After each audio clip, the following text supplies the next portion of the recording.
তাহলে এই সালাতের গুরুত্ব আছে না নাই? সর্বপ্রথম এই সালাতের ব্যাপারে দ্য ডে অফ জাজমেন্ট আমাদেরকে প্রশ্ন করবে কে? ওমরে ফারুক, ওনার কাছে আবু লুলু আল মাজুসি এক অগ্নি উপাসক এসে বিচার দিল, ইয়া ওমর আল ফারুক, আমার মনিবের নাম হচ্ছে মুগীরা ইবনে শুবা, সে প্রতিদিন 4 দিরহাম করে আমার কাছে চার্জ করে। এত টাকা চার্জ করে কেন? উনি জিজ্ঞেস করলেন তুমি কি কাম পারো? আমি খঞ্জর বানাইতে পারি। খঞ্জর চিনেন? ছোট্ট ছুরি আরবরা পকেটে রাখে। ওমানের সুলতান কাবুসের ছবি দেখবেন, এখানে একটা খঞ্জর আছে। আমি খঞ্জর বানাইতে পারি। খঞ্জর বানাতে পারো? মদিনায় তো কেউ বানাতে পারে না, তুমি খঞ্জর বানাইতে পারো? তুমি তো অনেক টাকার মানুষ মিয়া, তোমার মনিব তো অল্প টাকায় চার্জ করছে, এটা দিতেই হবে। আবু লুলু কয়, ওমর তুমি সবার জন্য এত নরম, আমার জন্য গরম, তোমারে আমি বুঝাবো। সে বাড়িতে যে একটা খঞ্জর বানালো, মাকবাদাতুহু ফি ওয়াসাতিহি, যে খঞ্জরের হ্যান্ডেল হচ্ছে মাঝখানে, দুই দিকে ধারালো ছুরি, এটা ধার দেয়। আর কয়, ওমর তোরে আমি বুঝাবো। প্রতিদিন ধার দেয়। সাইয়েদনা ওমর ফারুক মসজিদে নববীর ইমাম, ওয়া কানু ইউসাল্লুনা বিগালাস, তখন ওনারা অন্ধকারে নামাজ পড়তেন আউয়াল ওয়াক্তে। আমরা তো দেরি করে পড়ি, সুন্নাহ অনুযায়ী আগে আগে পড়া ভালো। আপনি মসজিদুল হারামে গেলে দেখবেন যে কত আগে ফজর পড়ে, ফজরের 1-1.5 ঘন্টা পরে সূর্য ওঠে, ঠিক কিনা? তো সে একবার ছদ্মবেশে ফজরের সময় প্রথম কাতারে যে হাজির, আসলে কিন্তু মাজুসি, সূর্যের পূজা করে। খঞ্জরটা নিয়ে এসে দাঁড়ালেন। ওমরে ফারুক ফজরের সময় ঢুকলেন, বললেন আকিমিস সালাহ, একামত দাও। একামত দেয়া হলো। ওমরে ফারুক আল্লাহু আকবার বলে অন্ধকারে ফজরের সালাত শুরু করলেন।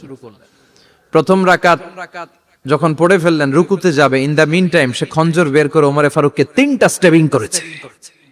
একটা নাভিতে মারার সাথে সাথে নাভিটা কেটে গেল, আর একটা এই পাশে পাজরে, আর একটা পেটের মাঝখানে, পেটও কেটে গেল। ওমর ফারুক বললেন, কাতালানি আল কালব, এক কুকুর আমারে মেরে ফেলেছে। ওমর ফারুককে পিছনে নিয়ে যাওয়া হলো, আব্দুর রহমান ইবনে আউফকে টেনে ইমামতির জায়গায় নেওয়া হলো। আর সে কাতারের মাঝখান দিয়ে খঞ্জর ঘুরাতে ঘুরাতে আগাতে লাগলো। ওর খঞ্জরের আঘাতে 7 থেকে 8 জন সাহাবী স্পট ডেথ, জায়গায় শেষ। ওমর ফারুক বেহুশ। ওমর ফারুক, ওনার মুখে দুধ দেয়, দুধ ওই নাভি দিয়ে বের হয়ে যায়। নাভিজ দেয়, নাভিজ পেট দিয়ে বের হয়ে যায়। রাষ্ট্রীয় চিকিৎসকরা বুঝতে পারলো উনি আর বাঁচবে না, বেহুশ। সবাই দাঁড়িয়ে আছে। কি হয় আমাদের আমিরুল মুমিনিনের? 10টি বছর তিনি অর্ধ পৃথিবীর শাসন করেছেন, উনার ভয়ে বাঘে মহিষে এক ঘাটে পানি খেত। হুশ ফেরার পরে ওমর ফারুক বলে না, আমারে মারছে কে? আমার কি অবস্থা, বাঁচবো কিনা? আমার ছেলে আব্দুল্লাহ কোথায়? আব্দুর রহমান কোথায়? আমার বিবিরা কোথায়? কত সম্পদ আমার আছে, কোথায় গেলে ভালো চিকিৎসা পাওয়া যাবে? কিচ্ছু সে বলে না। হুশ ফেরার পরে ওমরে ফারুকের প্রথম প্রশ্নটা ছিল, আসল্লান্নাস, আসল্লান্নাস, আমার দায়িত্বে, আমার নেতৃত্বে যে ফজরের একটা নামাজ শুরু হয়েছিল, এটা কি ঠিক মতো শেষ হয়েছিল? মানুষের নামাজটা পড়ছিল, 1 রাকাতের দায়িত্ব পালন করতে পেরেছে, এরপর হুশ নাই।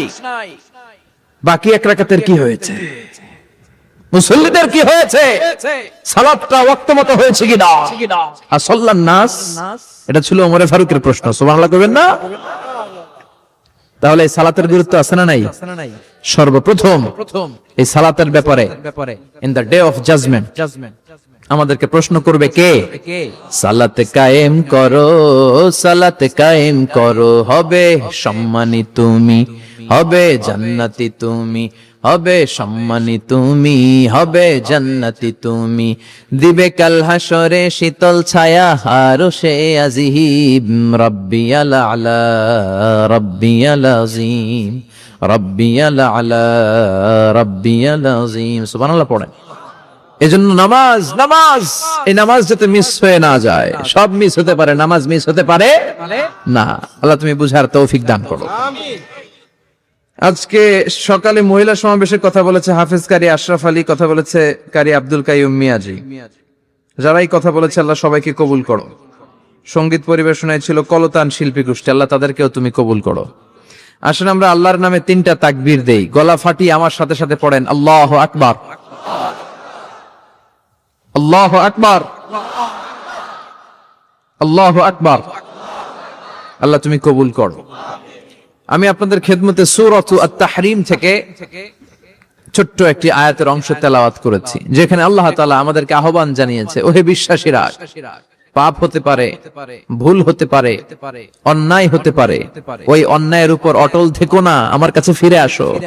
কাম টু ইউর লর্ড, তোমার রবের দরবারে ফিরে আসো, ক্ষমার মতো ক্ষমা চাও, ক্ষমার মতো ক্ষমা চাইলে আমি সব ক্ষমা করে দেব। সুবহানাল্লাহ পড়েন। রব্বুল আলামিন বলেন, ইয়া আইয়ুহাল্লাযীনা আমানু তুবু ইলাল্লাহি তাওবাতান নাসুহা। ও বিশ্বাসীরা, ভুল করেছো, অন্যায় করেছো, পাপ করেছো, জুলুম করেছো, আমার কাছে ফিরে আসো, ক্ষমা চাও। ক্ষমার মতো ক্ষমা চাইলে সব গুনাহ মাফ করে দিতে পারে কে? পাপ নাই, গুনাহ করি নাই, এরকম কেউ আছি? কথা বলেন। কত পাপ করছি, কোনো হিসাব আছে? পৃথিবীর কেউ না জানলেও জানে কে?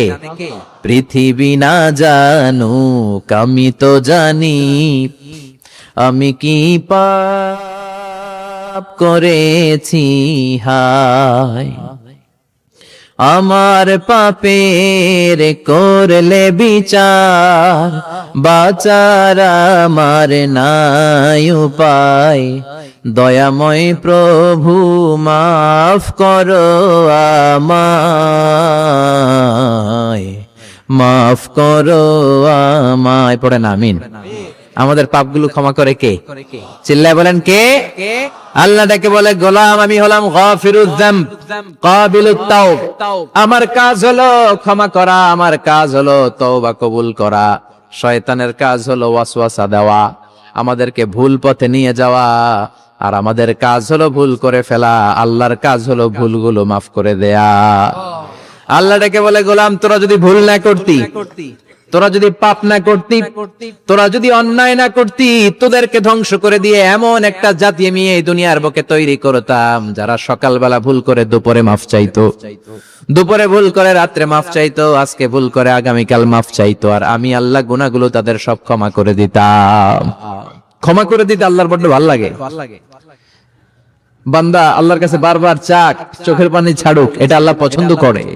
চোখের পানির যে কত পাওয়ার আপনি কল্পনাই করতে পারবেন না। অনুশোচনার চোখের পানি চোখ বেয়ে নাকের ডগা পেয়ে জমিনে পড়ার আগেই আল্লাহ এই বান্দারে মাফ করে দেয়। বিশ্বনবী ডেকে বলে, ও আমার উম্মতেরা শোনো, আল্লাহর কাছে দুনিয়ার মানুষদের দুই ফোঁটা পানি সবচেয়ে প্রিয়। এক হলো জিহাদের ময়দানে রক্তের ফোঁটা, দুই হলো অনুতপ্ত বান্দার চোখের পানির ফোঁটা। কত ভুল আপনি করেছেন, কত অন্যায় আপনি করেছেন, কত পাপ আপনার হয়েছে, কত মিথ্যা আপনি বলেছেন, কয় ওয়াক্ত নামাজ ছেড়েছেন, কয় লাখ টাকা ঘুষ খেয়েছেন, কত যৌতুক আপনি খেয়েছেন, কত মিথ্যা আপনি বলেছেন। আপনার পাপ যত বড় হোক, যত বিশাল হোক, যত বেশি হোক, আল্লাহর দয়ার পরিসীমা তার চাইতেও বড়। আপনার পাপ, আপনার অন্যায়, আপনার জুলুমগুলো যদি হয় খালের পানির সমান, বিলের পানির সমান, আল্লাহর দয়া সাগরের পানির সমান। আপনার পাপ যদি হয় সাগরের পানির সমান, আল্লাহর দয়া মহাসাগরের পানির সমান। আপনার পাপ আর অন্যায় যদি হয় পাহাড়ের সমান, আল্লাহর দয়া আকাশের সমান। আপনার পাপ যদি হয় আকাশের সমান, আল্লাহর দয়া আরশের সমান। এজন্য আল্লাহ বললেন, ইয়া আইয়ুহাল্লাযীনা আমানু তুবু ইলাল্লাহি তাওবাতান নাসুহা।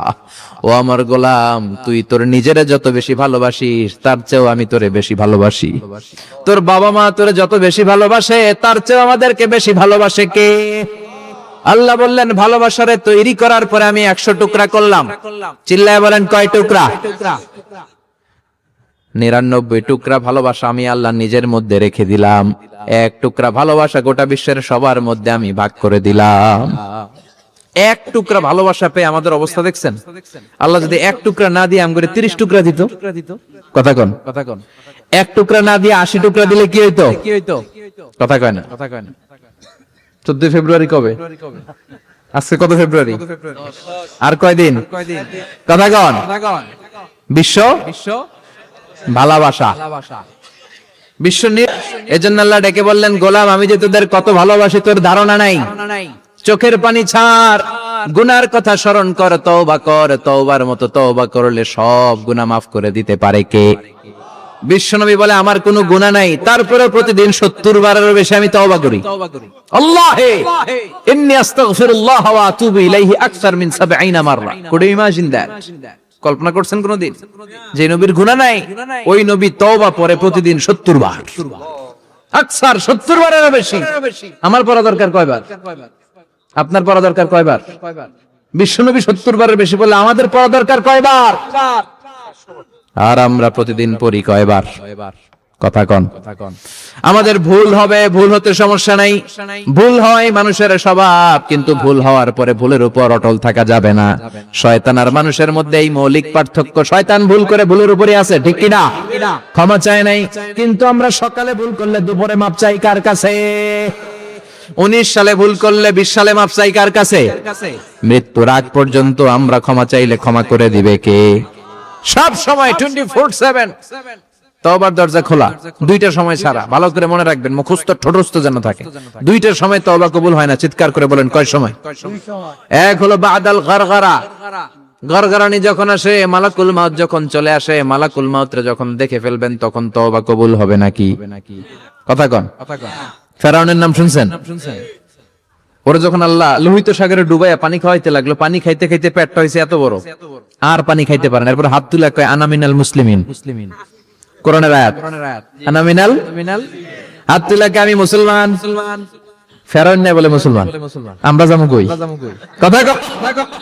ফেরাউন হাত তুলে কয় আনা মিনাল মুসলিমিন। আল্লাহ কয় টাইম ইজ আপ, দেরি করছস, অনেক সময় দিলাম, অনেক সুস্থ রেখেছি, ক্ষমতা দিয়েছি, দাপট দিয়েছি, তখন যদি ঘাটটা নত করে, মাথাটা নত করে একবার ক্ষমা চাইতি, ফেরাউন তোরেও ক্ষমা করে দিতাম। কিন্তু সময় শেষ হওয়ার পরে আমি মুসলমানদের অন্তর্ভুক্ত বললে কোনো লাভ হবে নাকি?